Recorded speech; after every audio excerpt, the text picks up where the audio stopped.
ഇന്ന് നമുക്കേ ചേന, ഇവിടെ ഒരു ചേന ഉണ്ടായിരുന്നു കേട്ടോ. അതിന്റെ തണ്ടൊക്കെ ചീഞ്ഞത് ഒന്നുമില്ല. ഇപ്പൊ ഇവിടെ ഒരു പൊത്ത് കാണുന്നുണ്ട്. അപ്പൊ നമുക്കൊന്ന് നോക്കി നോക്കാം ഇവിടെ വല്ലതുണ്ടോന്ന്.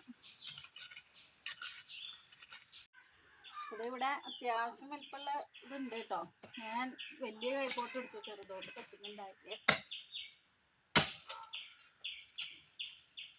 കുഴപ്പമില്ലേ, 2 പീസായിട്ടാ, 1 കിലോയെങ്കിലും ഉണ്ടാവും.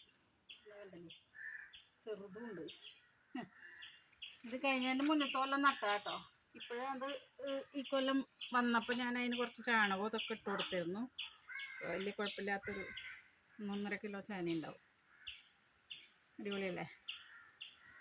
ഇത് നമ്മുടെ നല്ല നാടൻ ചേന കേട്ടോ. ഇതിന് ഈ സമയത്ത് പെട്ടെന്ന് വെന്ത് കിട്ടും, നല്ല ടേസ്റ്റും ആയിരിക്കും. പിന്നെ നമുക്കിത് ഇന്നിപ്പോൾ ഞാനിതൊന്ന് വറക്കാമെന്ന് വിചാരിച്ചിട്ടാണ് ഇത് പറിച്ചത്. നമ്മളിത് വെറും ചമ്മലയും ചാണകപ്പൊടിയും മാത്രം ഇട്ട് കൊടുത്താണ്. അപ്പോൾ വേറൊരു വളവും നമ്മളിതിന് ഇട്ട് കൊടുത്തിട്ടില്ല.